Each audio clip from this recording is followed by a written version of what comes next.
Hello, my name is David Morgan, and for more than 4 months now, I've been working alongside many local Valley champions, organizations, coalitions, as we have collectively responded to and continue to respond to the devastating impacts of the coronavirus pandemic throughout our Valley communities.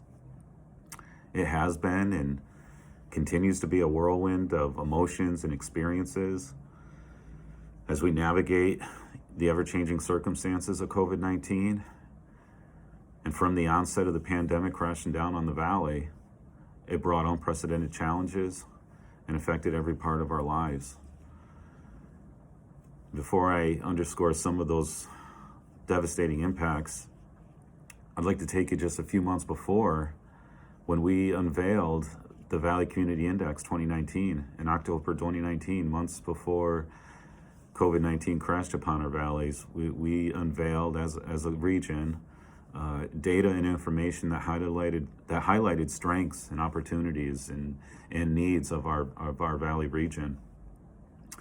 And some of the data was clear. It indicated significant increases in the poverty rate, increases in the low income threshold rate. It underscored the reality that a significant portion of our residents are below the ALICE threshold, asset limited, income constrained, employed. It's a comprehensive United Way study that looks at a household survival budget. And it looks at the cost of the basic necessities of life, from housing to food, utilities, transportation, healthcare, childcare, resources coming in, resources going out. And that report identified 43% of our region is below the ALICE threshold. Significant portion of our population that falls above the poverty rate and above the low income threshold, but still struggling to make ends meet. And this entire report and this entire unveiling at no point had any cognizance or reference to a pandemic.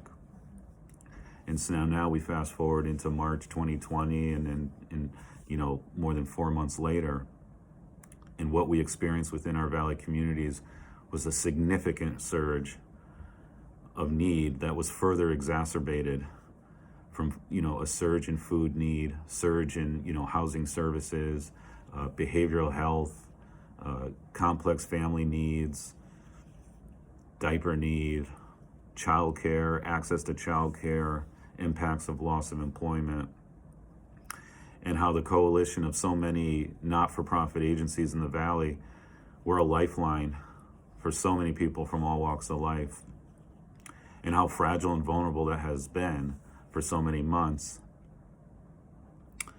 And we can only guess, how deep and how long this crisis will continue.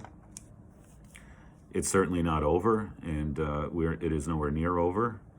And sometimes the scariness and the flare of a coronavirus pandemic dissipates, and the pieces are still left to put together toward a long-term recovery. And so my message to you is, when we think about people in some of the most difficult of circumstances that we knew pre-COVID-19, and the devastating realities of the pandemic has further exacerbated those challenges: access to food, other basic necessities of life. We foresee a social and economic tsunami of need as we enter into the future. And so we're really reaching out to you as a region and hoping that you would consider supporting the Valley Community COVID-19 Response and Recovery Fund. Thank you for listening.